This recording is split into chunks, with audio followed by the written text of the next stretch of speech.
करे रितु का भैया हम तो सोचे रहे कि हम अपन बिया लव मैरिज करी हाँ। लेकिन सरवा कौनो लड़की हमें भावे ना देती, हमें देख के मुंह बिचकावत ही।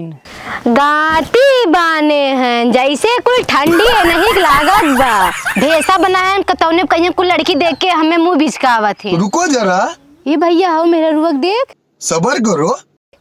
हाँ रे जो का प्रपोज कई का तो हम जानी तोर बियाह लव मैरिज होई।